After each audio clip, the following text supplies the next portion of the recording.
Dateline, 1984, summer.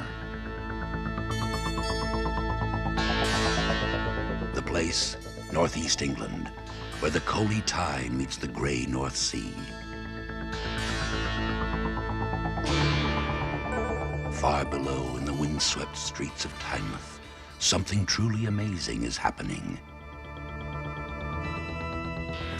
A new phenomenon has arrived.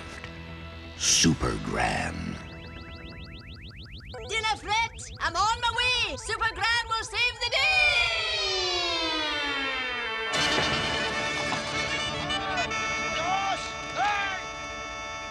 Hang about, look out for Supergran! Come on, please, we're late. Hurry up, please. The time, 8 a.m., the Grand Hotel, Tynemouth. For actress Gudrun Ure, star of the £2 million Super Series, another grueling day's filming has begun. What lies ahead will depend largely on the weather. Today, Tynemouth is cold. I've lost the screen. Oh, you are a clever thing. Yes, I know. All right. I think... Gentlemen, I've got some extras to pick up at the top of the road. Top of the road. Oh, God. I think it's the bit... You and me, Clock Tower. Clock Tower, is that with the skipper? When Tanya, you know, the traffic warden. Oh, that lovely lady, That, yes. yes. Oh, that's nice. Oh, good. I think it's that. I don't know. I hope God so. only knows. I haven't a clue. No. But I think that's it. Hello, Marie, how are you?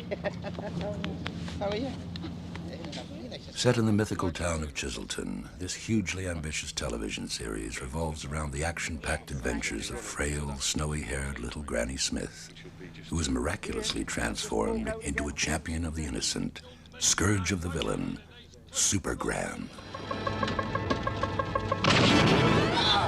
Right at the beginning, Inventor Black's invention is directed in the wrong place, you see, and that's how I have all this power.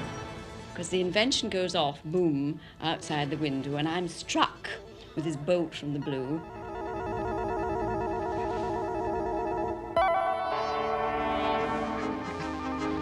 You're not any old little granny anymore. You're amazing, terrific, a real Supergran. Supergran! The first Supergran book, by Forrest Wilson, was published in 1978. Since then, over 500,000 paperbacks have been sold. Producer Keith Richardson decided to turn Supergran into a television series. I liked the books, but I actually was deeply in love with the character of Supergran herself. I'm absolutely more convinced than I was when we set out that the character is universal. All over the world, everybody has a grandmother, or granny, hopefully, as they call them. We've deliberately made an action series, you know, where the dialogue is less important than what is actually taking place on the screen. So I hope that the marketing possibilities are enormous. I mean, I think worldwide it should be a very successful program. It still has a very good message. I mean, it's a classic confrontation of good versus evil. Yeah. Yes, actually, you've got the line saying here you are with all your super skills, super speed, super strength, X-ray vision, but you've not... In adapting the Supergran books for television, writer Jenny McDade developed existing characters, but also created new ones. Notably, the Scunner, played by Ian Cuthbertson, arch-villain and eternal enemy of Supergran.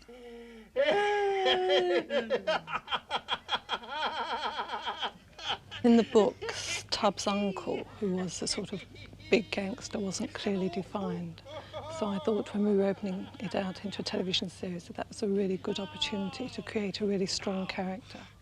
Now to turn myself into the greatest, most powerful person in the whole of Chiselton. The Scunner Campbell, I thought, should be a large person to contrast with the diminutive little Supergran. A Scunner is a sort of the Scottish pits. It's the Scottish, most disgusting thing there is in Scotland. And I react to Gudrun in exactly opposite ways.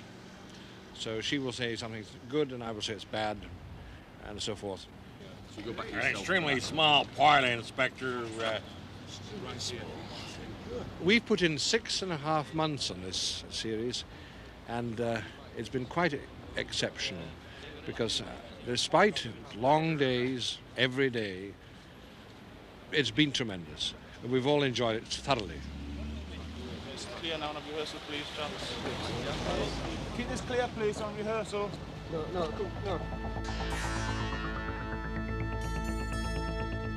The search for the right location was started by unit manager Tim Dowd, who with designer Ashley Wilkinson made a happy discovery. Well, the brief we were given by the producer, the designer and I, was to come out and find somewhere where Supergran could be done with a cartoon style to it. The idea was to make a cartoon, but it had real people in it, real places. So the designer and I came out to Tynemouth, A, because we thought it might be rather nice to film by the coast. But when we got out here, I mean, we couldn't believe our eyes. The designer, who's lived in the northeast all his life, had never ever looked at Tynemouth with the view of using it as a location. And he had never seen it from that point of view. And he was astounded, because you see here this strange statue that we're standing on. There's funny little clock towers down Front Street. None of the buildings have a straight angle to them. Everything's higgledy-piggledy. They're all different heights. All the roofs slant in different directions. In the early stages, the demands on every department were enormous. Designer Ashley Wilkinson had many problems to overcome. The unit manager and myself have decided on the type of location that we're looking for and the area and what the location has to offer, both from the design point of view and from the unit manager's requirements. It's a matter of moving in and sizing it up, drawing the plans. If we're in the studio, every facility is there for us to get in. They've got enormous doors that allow us to carry huge pieces of scenery in, whereas a lot of locations, the flattage has to be cut down into such small pieces that it's as big a job putting the thing together once we're in there as it is to get the flats in the first place. Professor Black's laboratory, they created quite a lot of problems purely because of the size of it, for one thing. It took an immense amount of propping, quite a lot of construction. In particular, the windows, it generated problems with the electricians in so much as if we wanted to use this interior as a wet weather cover, it was going to be quite an enormous lighting rig in order for us to use it. So we kind of overcame the problem by installing fluorescent tubes in the window reveals themselves and then putting false windows actually over top of that. So it was just a matter of walking in, throwing a light switch, and you had instant daylight, whatever the time of day or night.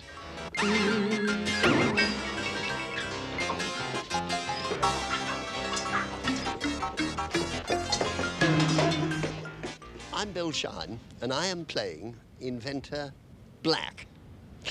And I suppose, in a sort of a way, Inventor Black is responsible for the whole series, in as much as he, with his ridiculous inventions and things, he started Supergran off on her super course, do you see? The magic ray machine, Grandad. Nicked this very day by the greatest rogue in all Chiselton. My dear, one flash of the magic ray could turn perfectly ordinary people into super people. Super people?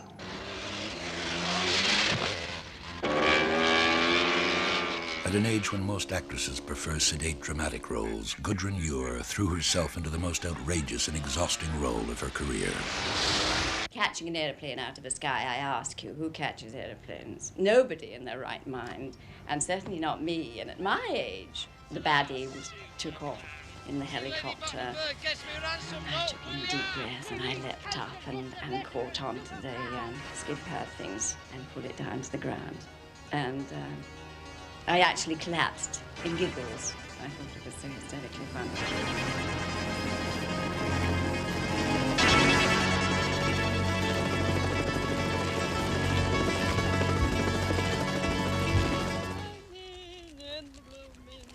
The flying bicycle is very spectacular and is a beautiful invention. And we actually sort of, ride it along the street, of course, as well. But when it takes off, it's marvelous, and its wings flap, and it's got lights. And I think it's really a joy.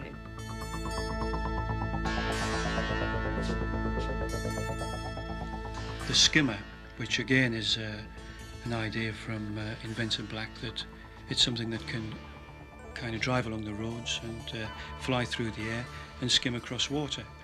And the problem presented, it had to carry 5 people, it had to be drivable and safe to drive.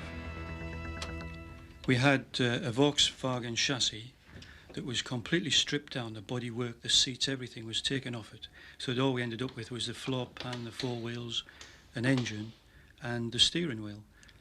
And also it had to be able to be flown so that whatever we built as a full-size vehicle, we could reproduce it maybe as a 5th scale, so that we could cheat and actually fly the model as opposed to the real thing. Oi, look! Could be an alien, or even E.T. Yoo-hoo, laddies! Toodaloo! No, I think it's just me gunny. Come on!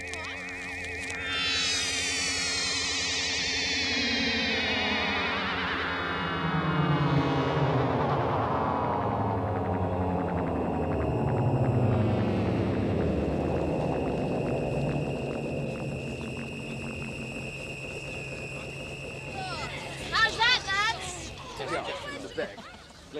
Yeah, where's Bob Austin? The style of the sets and props was followed through with skill and imagination by the makeup and wardrobe departments. Wardrobe supervisor, Tom Robson.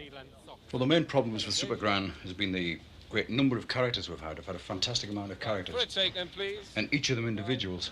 2164, take 1. Camera. Action! We've beauty queens, fat ballerinas, magicians. Lovely characters. I mean, the names as well have helped to establish how they were going to turn out. Don't mind if Paul's doing. One of the characters in it is called Angus MacSpurn, who was Billy Connolly. And we had to have him in a sort of modern Rob Roy.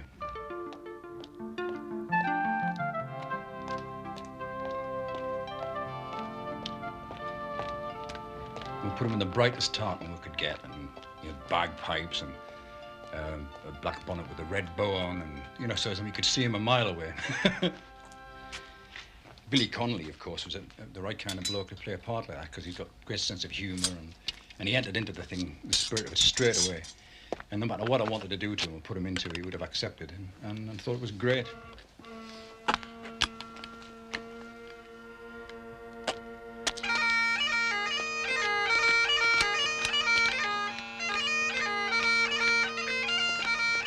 Other characters we've had were Doreen Glut, Baroness Glut. So, I mean, that, again, you can go, the sky's the limit. You could be covered in furs and coronets. And her daughter, Lady Valerie Glut, who was, we played her down. We made her look sort of shabby. That was Patsy Rowlands, who had bright red hair. So we put marvellous things on her, like bright pink. So there's clashed and things like that. Hey? Mom? Oh, there's got to be someone out there who'll love that face, surely.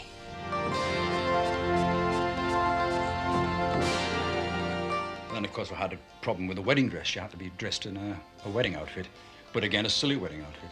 So I think we had to make that in 24 hours because of, the rush we had on.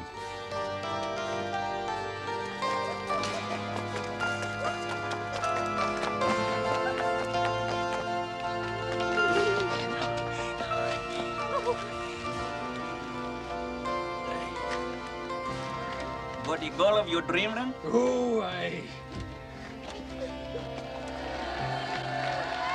had a football team, and they all had to be in golden football strips. So it's getting things, getting somebody to make you a set of football strips in solid gold. The scriptwriter's given us some weird and wonderful things to work out. We've had a whole football team of Bobby Charlton lookalikes, so that's a case of making about 30-odd bald caps for 3 days filming, so we can put a new one on every day. The Rovers wear satin strips and have their hair streaked at Leonard's. Our boys wear hand-me-down shorts. Base the hairstyle on Bobby Charlton. That's how far apart we are. You mustn't give up hope, Mr. Small. We'll all be out there cheering you on, right? Great. Makeup supervisor, Sam Lloyd. I think most people have seen the type of wigs you can buy in department stores and things like that, but ours are a little bit different. As an example here, they're all made to fit individually each person. And they have a very, very fine hairline that's knotted into lace, one hair at a time. And you can see the base is very, very light. It only weighs a couple of ounces, and it's all knotted individually by hand. So obviously something like that takes a fair while to make, and they're pretty expensive. We're talking about maybe £400 for each wig.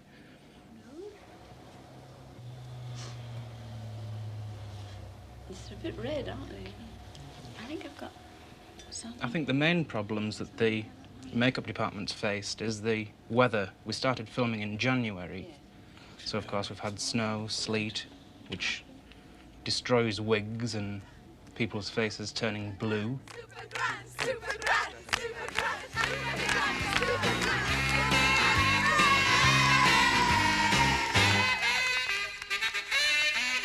Hang about, look out for Supergran.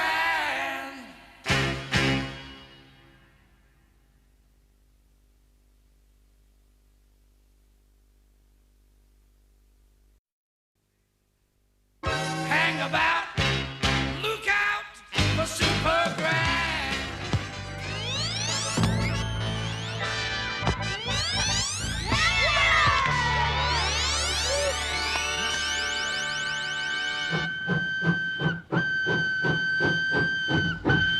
Once in production, word quickly spread about the Supergran series, and soon a host of celebrity guest stars were arriving in the Northeast, eager to take part.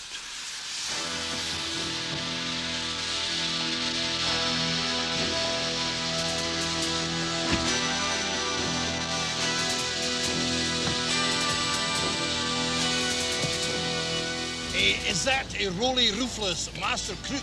Well, it could be, on the upper end. Don't cry, darling, else you'll make Mummy cry too.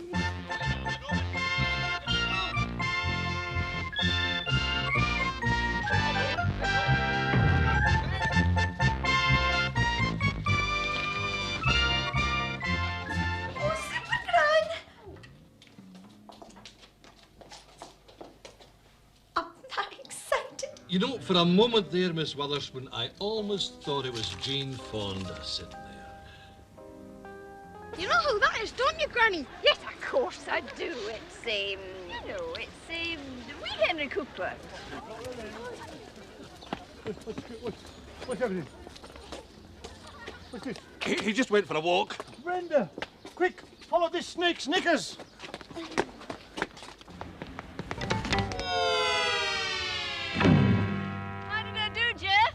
Supergran, you just cleared the world record by 3 feet. Ace.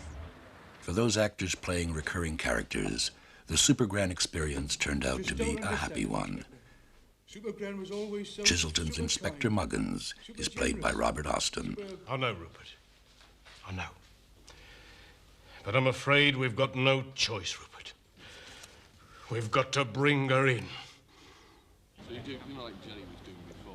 This is one of the sort of most relaxed productions I've ever worked on. I think because the crew and the cast and everybody were incredibly friendly. And it was a new experience for me coming up to Newcastle too, because I'd not really had much experience of Geordie people, and I think they're just fantastic. Many of the local actors were experienced club performers. For them, filming was a whole new world, presenting unexpected problems. Comedians Alan Snell and Brian Lewis. Can you put the actors on the minibus? We're on our way. Thank you. I didn't realise actually how much harder work it is on television. Yeah, but there's a lot of difference in Alan. You know, like, you do a club. You do your show. You do a gag and you get an instant reaction. That's right, yeah. Whereas when you're in the cameras there, you do a gag, whether it's visual or verbal. There's no reaction. Nothing. Yeah. And that's the big difference, isn't it? I know, one of the big differences. Yeah, but what I mean is when you come home at night from the club, you go in, you've got a set act. You do it for an hour, whatever, and then you come home, you don't feel so bad. But when you're on television, you're chopping, changing, and you're there all day, and you're shattered, aren't you, physically? I've never been so tired in my life, never. I sat in the club one night, I came back and I fell asleep. Never ever done it in my life. Were you in the middle of your act at the time? For club comedians, the biggest departure of all was stunt work. Well, look at that one when I got in the van when there were a stunt guy short, and I had to take his place. And I was between two stunt fellas. They were driving this van, we did about 40, and into a little narrow gap, down the water, up the ramp, and onto a floating pontoon. My mouth Your eyes were out, yeah. My mouth was wide open coming down that corner. We've had a stunt, haven't we? I mean, every single episode. Yeah. Once, at least. Your number's up, you silly, shockily skimmer stealer! Man, Superman, Iceman, Spider-Man, Batman and Robin too. The wanna cause a ruckus, but behave a ruckus. But I've got a match for you. She makes them look like a bunch of fairies. She's got more bottle than United Dairies. Hang about, look out for Supergran.